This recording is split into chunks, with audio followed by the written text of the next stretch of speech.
Hey, Alan here for Old English Outfitters. Yeah, we've talked before about the 10mm cartridge. Very interesting cartridge. Has a pretty good range of power level to it.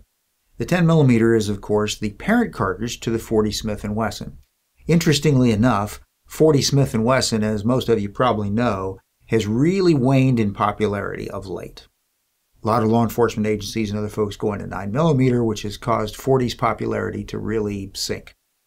But interestingly enough, 10mm continues to gain interest, with more manufacturers offering platforms in 10mm. That's kind of nice. I like the cartridge. I think it's a good cartridge. It has a lot of flexibility to it. The latest addition to that we have right here. Sauer's XTEN.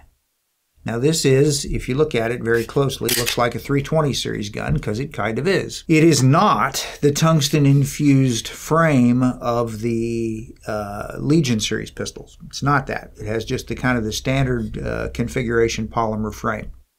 10mm. So with this gun you get 2 magazines, and one of the nice things about 10mm is, because it's only a 40 caliber cartridge, it's not all the way up to 45, it's narrower, so you get more rounds in a magazine, 15 round magazines. So you get 2 magazines with the gun. The XTEN is a 320 series, so it has the 320's features, which have been very successful for Sig Sauer, very popular. This particular one has a nice beaver tail on the back. It has the standard ambidextrous slide lock release lever of the other 320 series. It has the standard takedown lever. Takedown on these pistols is very, very straightforward, not complicated. It has a rail up front for accessories. It has the flat metal trigger of some of the other series types pistols, like they've done in the Legion series and others. That flat trigger is nice. Talked about that before. Flat trigger makes the trigger feel like it's pulling straight back and not pivoting, even though it's actually pivoting. Good trigger on this pistol too. Stainless steel nitron coated slide like the other series guns. They're X-ray night sights up here.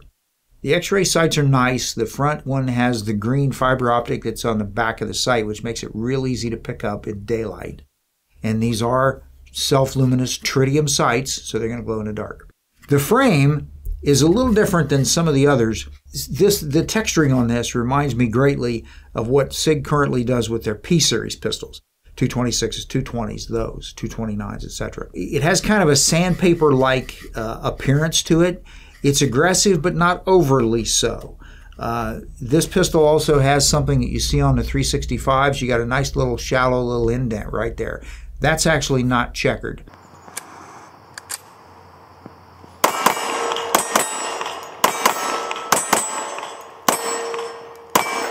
I liked the whole thing, though, as far as how the grip felt. It was sized correctly for me, certainly.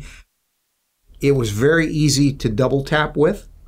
10mm is not a light recoiling cartridge, but in this pistol it was very, very shootable. We were able to shoot rapidly, we were able to shoot control pairs, we were able to shoot precise individual shots with it. Good platform for that purpose.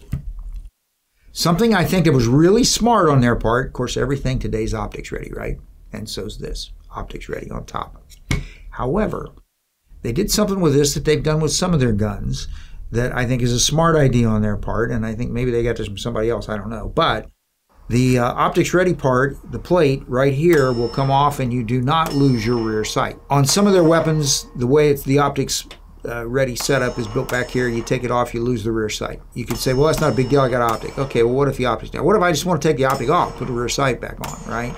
This way you don't lose the rear sight. So you could mount an optic, shoot it a little bit, decide, yeah, I want to go back to the iron sights. Just take your optic off. So I think this was a good idea on their part. I think they ought to do this with some of their others. I hope they're listening. Again, very shootable pistol. Very nice platform in 10mm. It's a full-size gun. It's not super compact. So if you're going to carry it concealed, you're going to have to plan for that. This would be a great pistol for a backcountry hiker, 10mm, and some of its more powerful cartridges handle animals quite well. Even larger animals, not bad in some of its more powerful loadings. We had no problems with this reliability-wise. It shot just fine. Interesting aside note, looking in the box that this came with, we did not find a manual. What we did find was a booklet of safety warnings, and inside that booklet is the little QR code that you use your phone with to download a full manual. Come on, guys, really? You can't put a manual with the gun? Small criticism there. I think you ought to put a manual with the gun. I get the QR code thing. I've used them. I know how to use them. A lot of people use them these days. I get it, but come on. We ought to put a manual with the gun, right? So anyway, small criticism there. Nice gun, though. 10 millimeter. We've talked about how it's resurged in popularity, and for good reason. It has a lot of flexibility to it, and this is going to be a really popular gun, I think, in 10 millimeter. There are some other 10 millimeters out there that are going to compete pretty well with it, but you know what? This is a good job.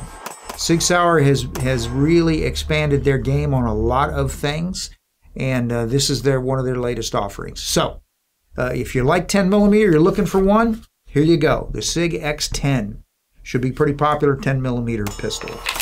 We're going to have these, as always. Check with us for current price and availability, because in the madness we are living in, that changes sometimes.